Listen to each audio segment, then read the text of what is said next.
Так, апостиль потрібен. Обов'язковість апостилізації ввели ще з червня 2025 року. На які документи про освіту потрібен апостиль, можете ознайомитися в описі під цим відео.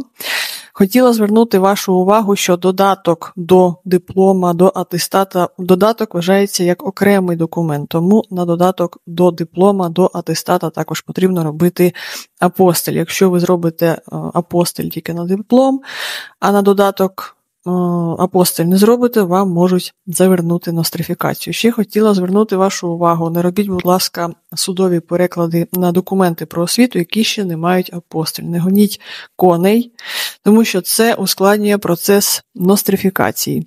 Апостиль, сама ця вклейка, інформація в ній прописується державною мовою країни, яка вам видала документ про освіту. Відповідно, на апостиль, на цю вклейку також потрібно робити судовий переклад.